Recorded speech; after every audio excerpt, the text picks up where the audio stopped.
Dans la première partie, on a retracé le parcours incroyable d'Oxvarna, des arbres du XVIIe siècle au motos mythiques, en passant par une histoire pleine de rachats et de transformations. Mais maintenant qu'on connaît ses origines et son ADN, il reste une question qui me taraude. C'est pourquoi Stihl est beaucoup plus populaire qu'Oxvarna sur les réseaux. Stihl, c'est la marque allemande que beaucoup voient comme la pionnière du travail du bois. En 1926, Stihl invente la première tronçonneuse thermique portable et depuis son nom est devenu une véritable référence. Mais l'histoire derrière cet outil est beaucoup moins glorieuse, surtout pour nous les femmes. À l'origine, la tronçonneuse a été conçue pour la médecine et plus précisément pour faciliter certains accouchements. Oui, à l'époque, on l'utilisait pour couper le cartilage du bassin afin d'élargir le passage du bébé. Heureusement que lorsque Andreas Stihl crée sa version, il a la bonne idée de l'utiliser uniquement pour le bois. Bref, passons. Pour beaucoup, tronçonneuse égale Stihl, un peu comme frigidaire égale frigo ou encore scotch pour le ruban adhésif. Alors leur secret, une distribution fermée, pas de grande surface, pas d'achat en ligne, seulement des revendeurs agréés. Oxana, elle, joue la carte inverse, plus accessible, vendue par des grandes enseignes ou sur internet. Pratique, mais ça lui donne parfois une image un peu plus grand rayon de bricolage. Côté réputation, Stihl est décrit par beaucoup comme l'indestructible. Husqvarna, même si elle est aussi solide, elle souffre d'un léger déficit d'image, peut-être parce que Stihl a gagné la guerre du bouche à oreille. Et puis, il y a la culture familiale. Le grand-père avait une Stihl, le père aussi, et maintenant c'est au tour du fils ou de la fille, on va sortir un peu des clichés.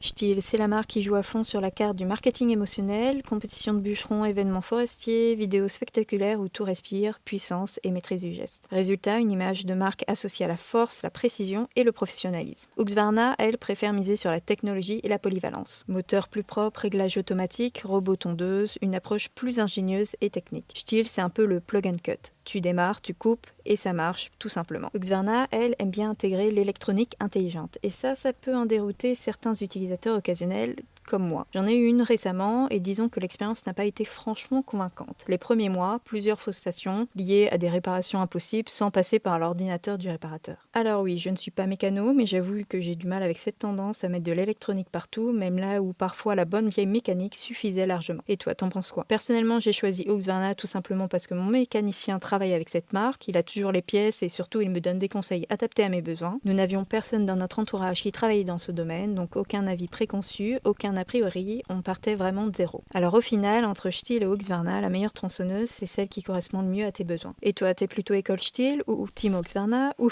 tout simplement une autre marque? Dis-le moi en commentaire, j'ai hâte de voir où se place la majorité, même si j'ai déjà une petite idée.